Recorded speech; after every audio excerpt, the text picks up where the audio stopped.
Kota waa tokko isinitti himaa jechuudha. Dhugaa Waaqayyoo oduu gaaf tokko carraanaa kennanii daa'ima arabaa jechuudha. Congaarra kun qunciste bakka laphee kun na cabsite bakka. Daa'imti arabaa jechuudha. Yeroo kokkan jibbuna taasiste dhugaa Waaqayyoo dhugaa miidhagina mana isaanii keessatti makaraa hiyeenyaa dhimma makaraa namummaa hunda jibbisiiste isaan hojjedha jechuudha. Jiruu kana jijjiiruudhaaf jechuudha. Odoo naa eeyyamanii jechuudha. Odoo gaaf takka bichaa naa eeyyamanii shintibeeti kana isaan galchee dhibba isaan gara faayi. Amma na sirreessa, amma na jalaa balleessan, amma na sirreessa, amma na jalaa balleessan.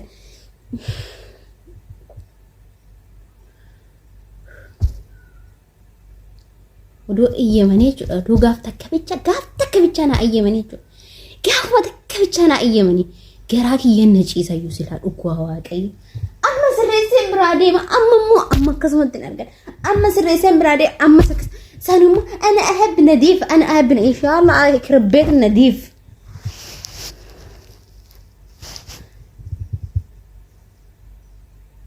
Overii ta'een jira dhugaa Waaqayyo. Laala. Hamma akkati sirreessee miti. Hamma akkati sirreessee miti inni ufti miti. Kun hundumtuu as jira. Kun hundumtuu sirraa yaa'ee as jala jira. Hin ufti haati isaanii moo jechuudha. Seenaa manneen sidamne, seenaa manneen qulqulloofne. Oh, yaa Rabbi galata kee. Yaa Rabbi kana keessa na baasu waan tokko sitti hin dubbadhu. Siif hundumtuu ni danda'ama kanuma keessa na baasu waan takkas hin gaafadhu. Jireenya iyyummaa kana keessa na baasi bakka. Aizosh haadhuko keessaa baata gaafa bira yeroo baay'ee jechuudha obsa nu barbaachisa jechuudha sirriitti obsa nu barbaachisa warri ganaa dhufu eddanillee akka kun isin eeggatu beekama ijoolleen akkasuma gootee madaamin akkasuma gootee ijoolleen isii akkana balleessiti isiin immoo hojjanne naan jettanii warri mataan isin dhukkubu jechuudha kana beekaatuma koottaa isin galee waan isin uffata amma bareechistanii ol dachaastanii gaddachaastanii bareechitanii keettan daqiiqaa lama sadii booda yoo deebitan waan erga waggaatiin sirraa hin fakkaata jechuudha. Uffata tokkicha fudhachuuf uffata 39 gagguuran jechuudha. Xixiqqaan haa hafu ka xixiqqaa silaa xixiqqaa ijoollee gurguddammaan isaaniitu waa meeqa hojjeta. Gurguddammaanu waa meeqa hojjeta. Burcuqqoo bishaanii takkatti bar fudhachuuf jechuudha. Burcuqqoo 4-5 lafatti gagguuran jechuudha. Burcuqqoo 4-5 lafatti gagguuran kunuu yoo xiqqaate jechuudha. Kanaaf ijoolleen keenya sirriitti obsa isin barbaachisa. Mana ijoolleen jirtu obsa horadhaa sirriitti jechuudha.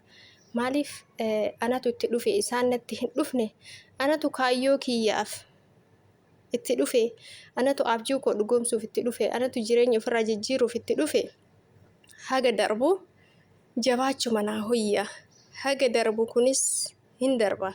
Haga darbu obsa horachuu na wayya jedhaati akkasitti of jajjabeessaa of amansiisaa hin aarinaa hin dallaninaa isin jedha obboleeyyan kiyya mana isaaniitti aartanii yoo dallaltan tirfiin dhukkubsachuudha jechuudha tirfiin mataa of dhukkubsuudha kanaaf jechuudha keessattuu mana ijoolleen jirtu harki caalu mana ijoolleen jirtu baay'ee ulfaata sirriitti obsa isin barbaachisa mana amma qulqulleessitan ammuma asiiriin kun irratti gadi jiga nyaanni kun irratti gadi jijjiga jechuudha.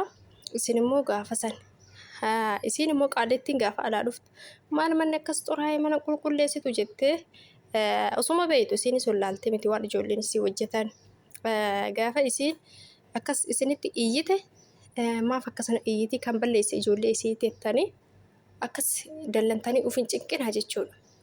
Hayyee inshallah reefumaan qulqulleesse garuu ijoolleen kee deebisanii akkana godhanii hin qulqulleessaa inshallah jedhaatumaan qabbaneessaatumaan bira darbaan isiniin jedha maaliif waan xiqqootu balaa guddaa fida waan ta'eef yeroo sanitti immoo ijoollee kee tokkana godhee an dadhabee yeroo meeqa qulqulleessattee gaafa isiin afaan walitti badde harka caalu simiiti jechuudha isin maanoo kanaaf obsa horadhaa ijoollee immoo dandeettan sossobadhaa akkanan godhina waan akkanaati jedhaanii sossobadhaa malee gaafa itti dallalta ijoolleen isaaniitu faallasan jechuudha faallasan baay'isanii waa balleessan jechuudha si aarsuuf baqa hin jiraami si gubuuf kanaaf of eeggadhaan isin jedha obboleeyyan kiyya warri mana namaa jirtan warri mana ijoollee jirtan keessattuu ijoolleen baay'ee ulfaatti jechuudha. Ijoolleen isaanii lukaan deddeemuu, waa fuudhuu barannaan, ofii isaaniitti uffata uffachuu geennaan yeroo sanitti baay'ee ulfaatan.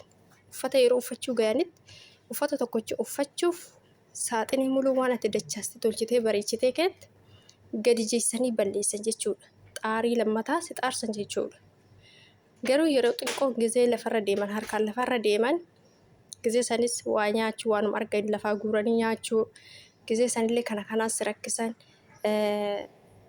baqa daa'imman isaanii baqa lafarra daa'imuu irraa kaatee haga sammuun isii uf beekutti haga timirti beetii deemtee waggaa 3-4 akkas haga timirti beetii deemtutti baay'ee nama cinqati jechuudha. Kanaaf isaanillee yeroo san akka ijoollee biyya keenya hin lolaniin amma keenya maaf akkana goote jedhanii qunxuuxan jechuudha. Hin qunxuuxan jechuudha. Odoo sarraatanii odoo hojjettutti hin dubbatin daa'ima san qunxuuxan jechuudha. Isaan bira moonni akkasii hin jiru. Baqa ati qulqulleessii malee daa'imni keenya maaf balleesse hin jedhan. Kanaaf obsa isin barbaachisan isin jedha obboleeyyan kiyya obboleettiin keenya kun kunoo waan akkanatti tolchee bareeche kana godhanii osoo naaf eeyyamanii silaa dhibban isaan garafa jettee obboleettii kiyya odoo biyya keenya ta'e ijoollee ollaatu hin garafan. Nu'uu amma namni ollaa hawwatiin keenya ka ollaa maatii keenya dhiisaati. Hawwatimmaan ollaa yoo nu waa balleessin nu garafu nu qunxuuxan gurra nu micciiran jechuudha. Akkasitti guddan akka aadaa biyya keenyaati jechuudha. Garuu ka isaanii kan isaanummaanu ittiin dubbatan jechuudha bakka. Ittiin dubbatan isaanummaanu daa'imman isaanii akka namni itti dubbatu miti akka garafanii miti. Akka ofiiyyuu garafuu miti akka ofiiyyuu akka waan balleessine barsiisuu miti. Akka ija badduu nu ilaalan hin fedhan jechuudha. Sirritti jechuudha isaan daa'imman akka barbaadde taatee akka guddattuudha malee isaan akkanaa taatu gaafa guddatte akkana taati gizee nama qunxuuxuu wayyaa waan akkasii hin jiru isaan bira. Kanaaf akka biyya keenyaa hin se'inaa obboleeyyan kiyyaa amma biyya keenyatti ka obboleettii teetii daa'ima obboleettii keetii daa'ima ollaa keetii yoo inni waa balleesse hin qunxuuxxaa bakka haa irraa baratu yeroo biraatti deebi'ee akka waan balleessine jetteeti miidhuuf odoo hin taane. Isaan immoo garuu gaafati jabaddu nu ilaalte bakka daa'ima san akka waan dhoofteetitti akka waan dhooftee madeessiteetitti sitti xiiqaan jechuudha. Akkasii obboleeyyan kiyya baay'ee ulfaata baay'ee nama dhibaa. Rabbiin obsan waa kennu rabbi obsessinee haa kennu keessattuu warri mana ijoollee jirtaniin isiniin jedha. Warri mana ijoollee jirtan obsa qabaadhaa obsa horadhaan isiniin jedha.